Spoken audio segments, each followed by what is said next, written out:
My name's Paul Jason, I'm the motorcycle broker, and here we are again with the Amelia Island green frame, and we're now rebuilding one of the cylinder heads. Obviously we're building both of them, and we would have put in new valve guide seals which are in the valve guides, and that was quite a process, but we won't bore you with that.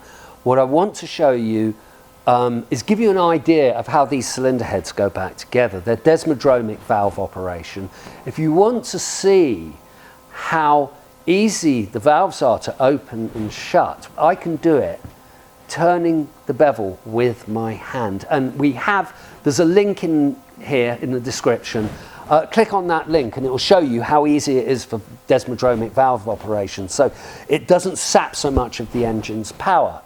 So what we got here is we've got one of the cylinder heads. We're going to give it a steam clean, and then we're going to put in the rocker pins. Now you have a total of 4 rocker pins in each head. So you have a pin going laterally across the head with a rocker arm sat on that pin.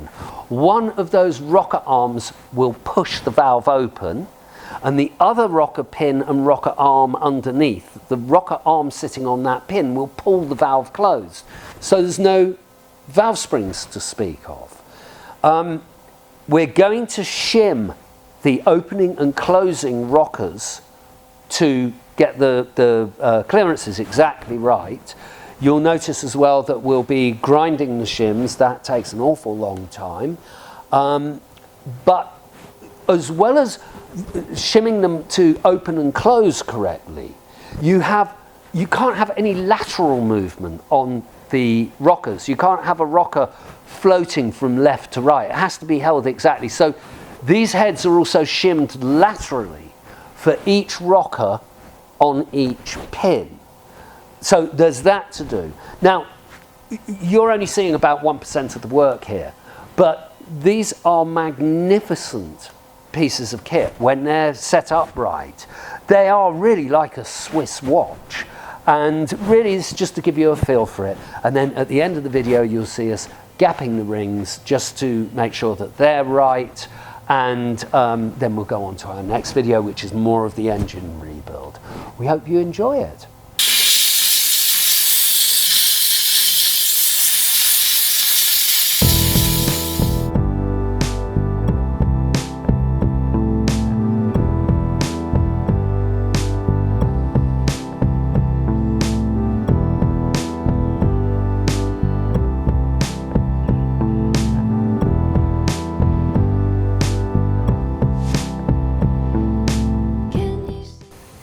Absolutely nothing there.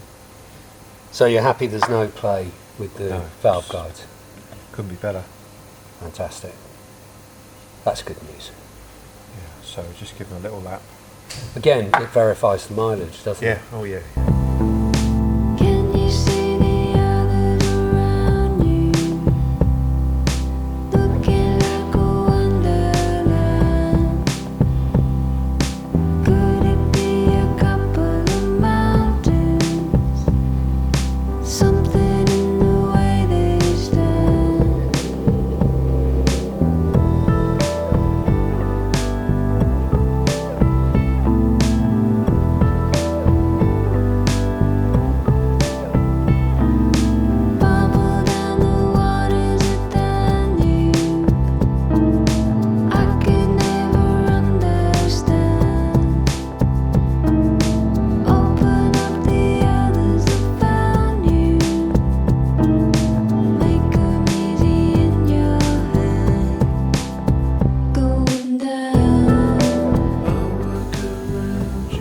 So we've got to the front cylinder head. We've substituted the half ring collets now, hoping they would take up some of the bagginess of the valves. Have they, Malcolm? No, they've actually added to it.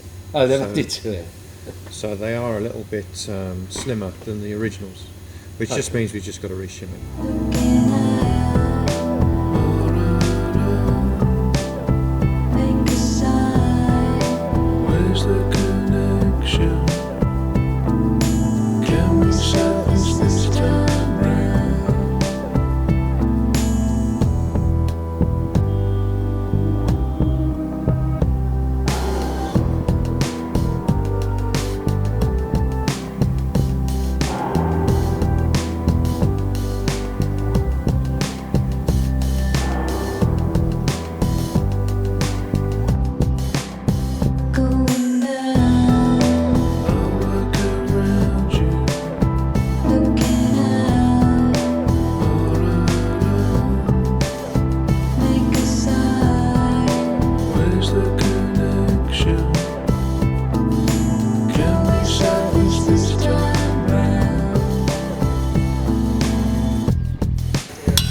Well, as you can see, they're kind of fiddly to put together, these heads, but very rewarding once everything's right.